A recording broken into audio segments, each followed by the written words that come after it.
Ya, derivada direccional. ¿Qué nos dice el teorema de la derivada direccional? Nos dice sea f tal que c está conjunta en Rn va hacia R, con x sub 0 un punto interno de C, y sea u perteneciente a Rn, un vector con norma u igual a 1. La derivada direccional de f en x sub 0 en la dirección del vector u está dada por f', centrada en x0 en dirección del vector u, es igual al límite de h cuando tiende a 0 de f de x sub 0 más h por u menos f evaluado al punto x sub 0 partido en h. Importante esto, este límite solo lo aplicamos cuando nosotros no nos dicen que sea de clase S1. Si nosotros no nos dan el dato de que esta función sea diferenciable, tenemos que aplicar este límite, siempre. Si nos dan el dato de que es diferenciable, después vamos a ver un poquito más adelante, pero si nos dicen, no nos dan que es diferenciable o continúa en ese punto, hay que hacerlo por el límite. Bueno, acá un ejemplo con esto dicen, sean A, B y U pertenecientes a Rn, con U con norma igual a 1, sea f de x igual a ax más b. No, acá había que sacar la derivada direccional, entonces en este caso hay que aplicar esta misma fórmula que nos dice centrada en x sub 0, digamos que está centrado en x, tal que la dirección es u.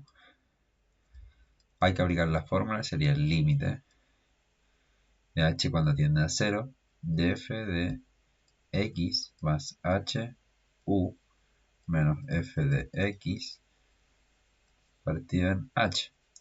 Le hacemos los reemplazos, este de f de x más hu lo reemplazamos acá y el otro queda igual, entonces nos daría el límite de h cuando tiende a 0 de a por x más h u menos ax más b, o sea, perdón, esto es más b menos todo eso, ¿cierto? Y esto partido en h.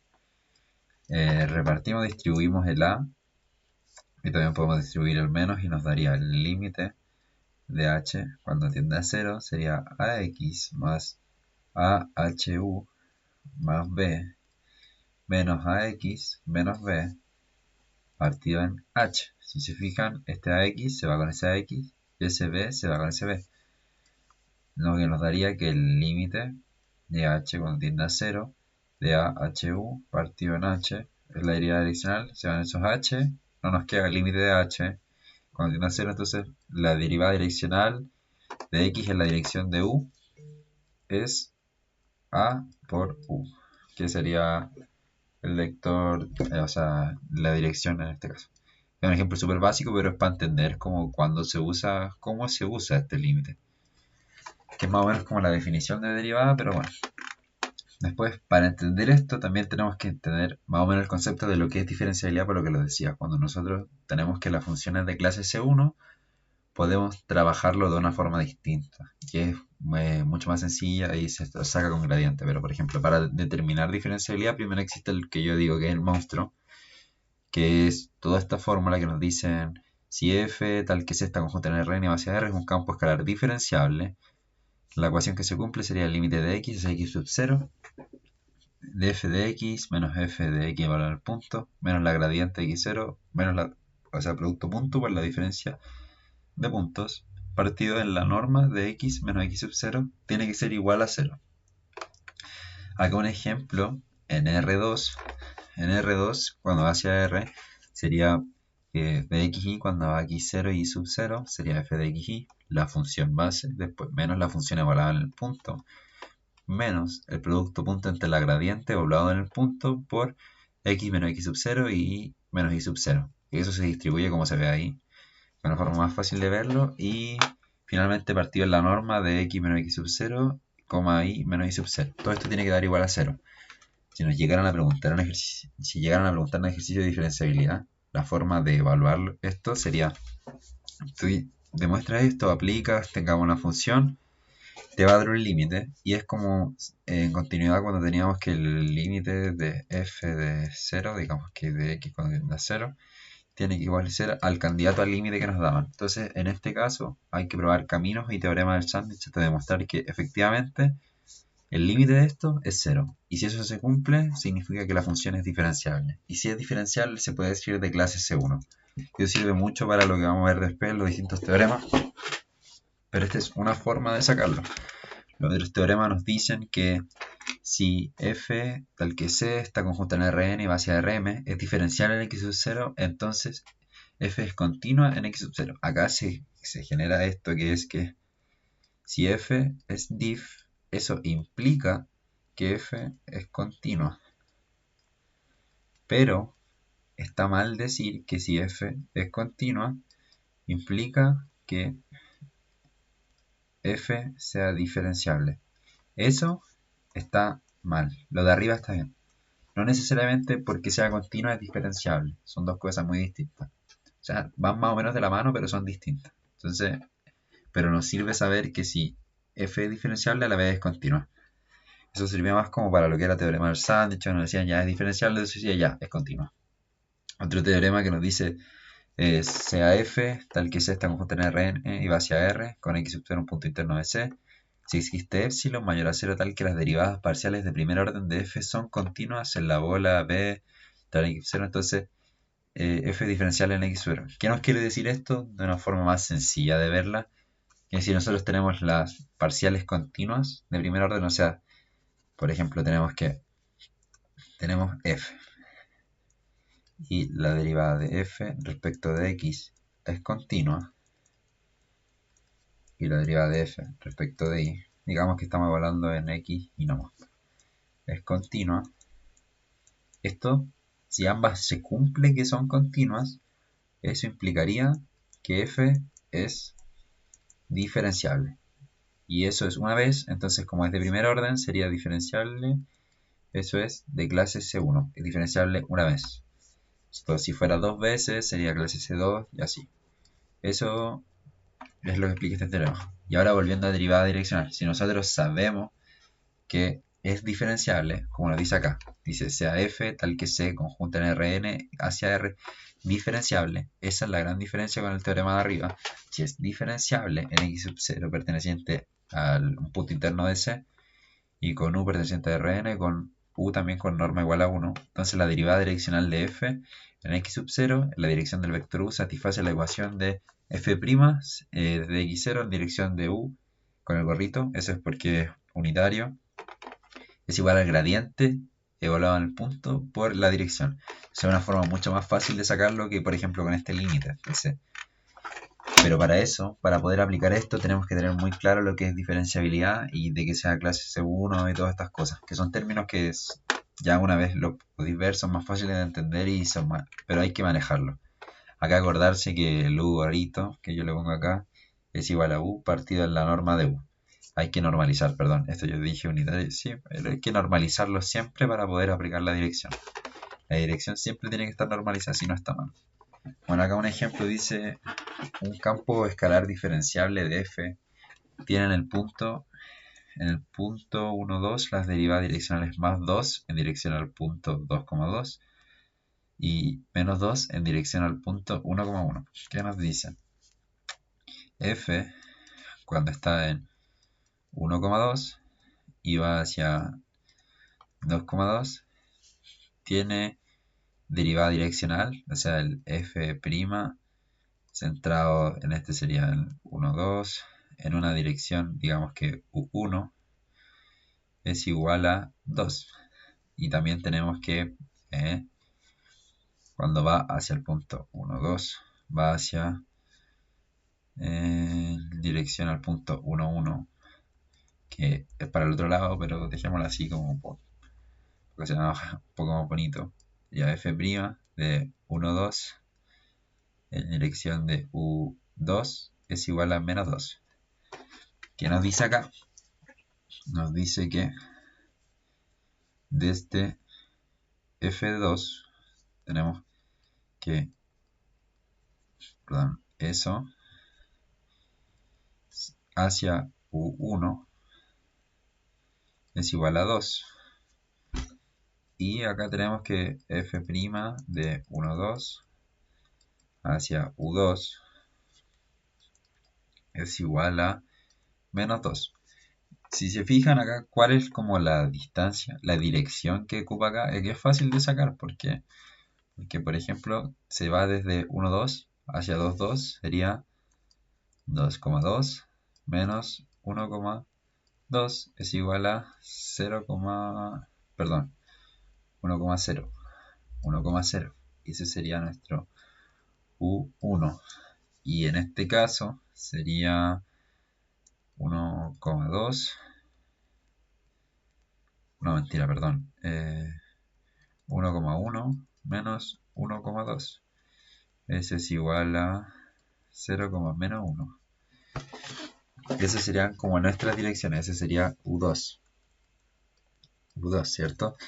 Entonces después nos dicen determinar el vector gradiente en 1,2 y calcular la derivada direccional en el punto 4,6. Primero lo primero, ¿qué datos podemos obtener de acá? Nosotros acá tenemos que esto es más 2 y menos 2 y tenemos las direcciones U1 y U2.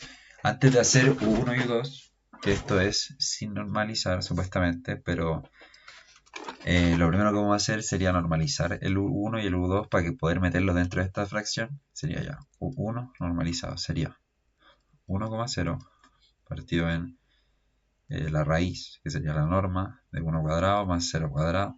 Y te da todo partido en 1, entonces te da el mismo 1,0. Eso es igual a U1 con el gorrito.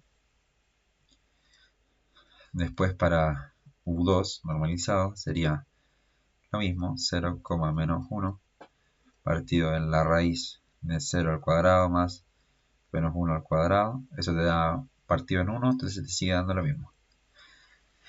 De esta forma nosotros ya podemos plantear lo que está dentro. Si decimos ya, por ejemplo, ¿cuál es la fórmula? Porque nos están diciendo que tiene derivadas direccionales. Es un campo escalar diferenciable. ¿Qué es diferenciable? Implica que es de clase C1. ¿Ya? Entonces nosotros podemos aplicar esta fórmula. ¿Cómo aplicamos esta fórmula? Tenemos que la derivada direccional desde 1,2 hacia 1, eso es un 1, es igual a la gradiente en el punto, ¿o no? La gradiente en el punto sería el vector gradiente de f en 1,2 producto punto por la dirección u1 que sería 1,0. Eso, como ya nos están dando el resultado, es igual a 2. Si nosotros aplicamos el producto punto, sería la gradiente, ustedes saben que la gradiente es la derivada de f de x en 1,2 y la derivada de f de y en 1,2. Ese es el vector gradiente, el vector de las derivadas parciales. Entonces nosotros bajamos y decimos por el producto punto sería f de x de 1,2 por 1 más f de y de 1,2 por 0 es igual a 2. Este como es 0 se va y te quedaría que f de x en 1,2 por 1 queda igual, es igual a 2. Y de esta forma calculamos la derivada parcial respecto a x en el punto 1,2, que es el primer paso para calcular la gradiente que nos están pidiendo. Entonces nosotros podemos hacer lo mismo, pero ahora para la dirección 2, que sería la derivada direccional. Entrar en el punto 1,2 en la dirección de U2, que es esa que está ahí, sería el gradiente de f de 1,2 por 0, menos 1, perdón, menos 1 es igual a menos 2. Menos 2, ¿cierto? Entonces nosotros aplicamos acá la derivada, o sea, la gradiente, y para saltarnos un paso sería la derivada respecto de x 0, la derivada respecto de y te daría f de y de 1,2 por menos 1 es igual a menos 2.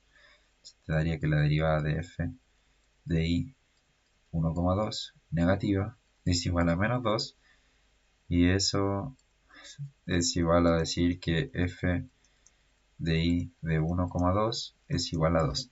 Y si se fijan, como estamos hablando solo en x, ya tenemos nuestro vector gradiente, porque el vector gradiente es f A ver, la voy a anotar acá para que se entienda un poco más. En el punto 1,2 sería igual a la derivada de f respecto de x evaluada en 1,2, la derivada de f respecto de y evaluada en 1,2. Y ya tenemos los dos resultados, y en este caso x y y son iguales, entonces sería esto es igual a 2,2. Entonces, lo primero que nos pedían es determinar el vector gradiente en 1,2, ya lo tenemos. O sea, nos piden calcular la derivada direccional en dirección al punto 4,6. En dirección al punto 4,6, ¿cierto? ¿Cuál es el punto 4,6? O sea, nosotros tenemos ya tenemos el vector gradiente, entonces lo primero que tenemos que hacer es estamos en 1,2 y queremos ir a 4,6, ¿cierto? ¿Cuál es la dirección que tenemos hasta acá? Sería 4,6 menos 1,2 es igual a 3,4. ¿Cuál es el siguiente paso cuando tenemos una dirección? Porque este sería nuestro U3. Este es nuestro U3. El siguiente paso es lo que hicimos antes, que es normalizar. Tenemos que decir ya. Para que esto quede normalizado, sería 3,4 partido en la norma de esto mismo. Entonces sería la raíz de 3 al cuadrado más 4 al cuadrado. Eso te da igual a 3,4 por 9 más 16 son 25. 25, raíz de 25, y eso te da que un quinto por 3,4 es igual a la dirección de U3. Entonces ahora podemos calcular la derivada direccional al punto 4,6 porque ya tenemos todos los datos necesarios para completar como la fórmula de derivada direccional cuando sabemos que es diferencial. Entonces decimos ya, desde el punto x0 que sería 1,2 hacia la dirección u,3 tenemos que este es el gradiente de f de 1,2 producto punto de la dirección U3 que sería un quinto de 3,4. Esto es igual al gradiente que ya lo habíamos calculado, sería 2,2 por un quinto de 3,4. Repartimos por producto punto y nos daría que sería... podemos dejar acá si quieren para que sea un poco más un quinto y un quinto para que se entienda un poco más porque solo metí un quinto para adentro que siempre recomendarle dejarlo afuera pero para que lo hagamos más rápido. Entonces sería este por este sería 2 por 3 quintos más 2 por 4 quintos. Eso es igual a 6 y 8 sería 6 más 8 partido en 5 y ese sería 14 quintos. Y esa es la derivada direccional centrada en 1,2 hacia 4,6. Y así se resuelve un ejercicio de derivada direccional. Calcula la direccional en dirección al punto. Sí, es estos pasos. Generalmente los pasos son primero analizar bien lo que te están pidiendo, cómo se hacen las cosas. Si estás centrado en 1,2 hay que hacerle esta resta para sacar la dirección. Hay que normalizar la dirección y después podemos verlo en la fórmula. Por ejemplo, en el 1,0 ya es muy obvio, puede ser muy obvio que si al normalizarlo te va a dar el mismo, pero es importante siempre hacerlo, porque puede haber algún cambio, por ejemplo en el de 3,4 te cambia, ya no es 3,4, ahora es un quinto por 3,4, cambio y cambio importante. Entonces, para seguir con derivada direccional, después está la derivada de crecimiento máximo o tasa de cambio máximo, que acá está la explicación y todo, pero así como resumen, yo les anoté aquí los pro tips como para que sean un poco más. Si quieren, esto está todo en el PPT del ramo, creo que es la semana 2. Igual les voy a subir el PDF, así pueden ver todo, pero como resumen, ya vimos que es la derivada direccional si no se sabe que si f pertenece o no pertenece a la clase C1, que no se sabe si es diferenciable o no, hay que hacer el límite. Si se sabe que es diferenciable, calculamos con la fórmula que sacamos antes, la dirección de crecimiento máximo va a ser la gradiente evaluada en el punto, partida en la norma de la gradiente evaluada en el punto. Y la dirección de crecimiento mínimo es lo mismo, pero con un menos afuera. Eso se saca de acá porque, si se fijan acá, se hace este coseno para que sea de crecimiento máximo. Acá el coseno tiene que ser igual a 1. Entonces, la tasa de crecimiento máximo, en este caso, como se quiere sacar acá, para que sea igual a 1, el coseno, o sea, el coseno igual a 1, y para que sea negativo, el coseno tiene que ser igual a menos 1. Entonces, esas son las fórmulas. Entonces, la razón de cambio máximo es la norma de la gradiente, y por consecuencia también la razón de cambio mínimo es menos la norma de la gradiente.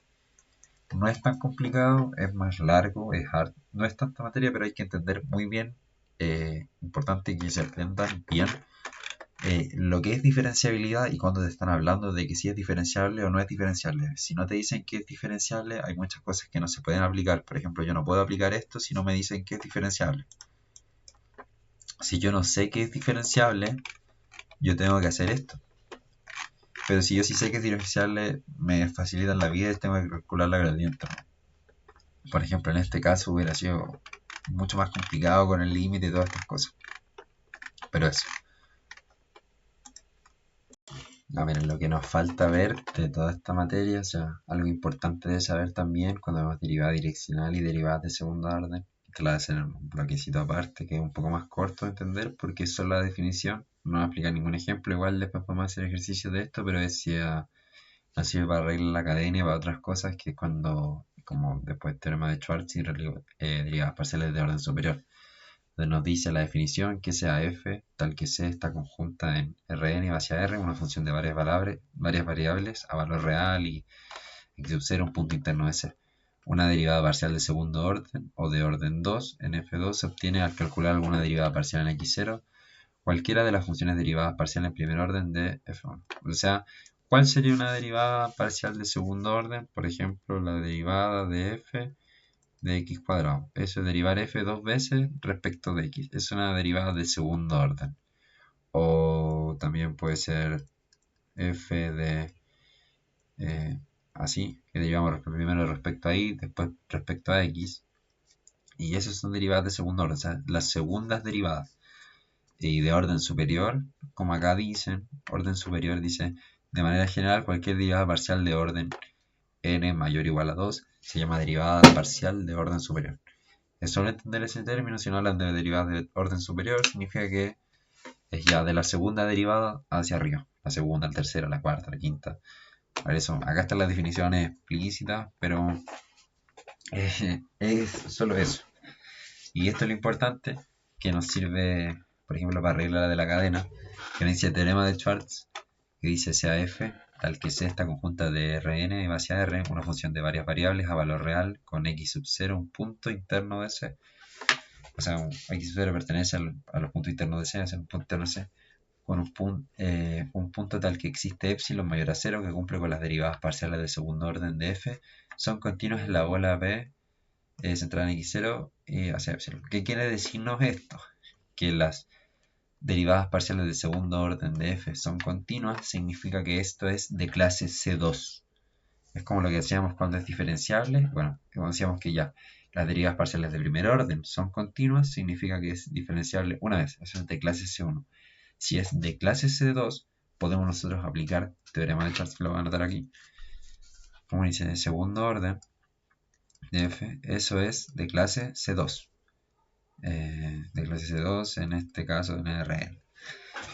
Entonces las dobles derivadas parciales mixtas con respecto a las dos variables xy y xj, cualesquiera y distinto de j, satisfacen esto que se ve acá, que es una forma más fácil de verlo, que a mí me cuesta entenderlo con el xy y xj, que es fácil en verdad, pero si te confunde ver las mismas x, es un poco complicado. Entonces yo digo, ya un ejemplo en R2 es que es la segunda derivada de f, primero derivo respecto de y, después respecto de x, es igual a la segunda derivada de f, primero derivando de x y derivando respecto de y. Eso, que si nosotros tenemos que la función es de clase C2, podemos decir que por teorema de Schwarz las parciales mixtas son iguales. Eso es importante, por ejemplo, ya después cuando estemos estudiando, si me acuerdan, hacemos el ejercicio de regla a la cadena con derivadas parciales, o sea, derivadas parciales de orden superior, que es un poco más complejo, es más largo, pero queda todo bastante claro haciendo eso. Y hay una nota que nos dice si f tal que C está conjunta en Rn hacia R es una función de varias variables a valor real con A conjunta en C, es un subconjunto abierto de C en el que satisface todas las derivadas parciales de orden K, son continuas en A. Entonces decimos que F pertenece a la clase K, perteneciente a A, o simplemente F perteneciente a K de A. Si F pertenece a la clase K en conjunto A, para todo entero positivo K, entonces diríamos que F pertenece a la clase infinita de A. Es diferenciable de infinitas veces y esto es diferenciable K veces. Eso es, cuando a ti te hablan de clase, es que es diferenciable clase 1, diferenciable una vez. Clase 2, diferenciable dos veces. Clase 3, clase K, diferenciable K veces. Clase infinita, diferenciable infinitas veces. Esos son términos que hay que manejar, pero teniendo eso claro, el teorema de Schwartz sirve harto. Como este más teórico, uno dice, no, no es tan complicado, solo es que si nosotros tenemos como que la función es de clase C2, nosotros podemos decir que las derivadas parciales mixtas son iguales. Eso es el teorema de Schwartz y teoremas de, o sea, derivadas de orden superior. Eso para complementar un poco lo de derivada dirección.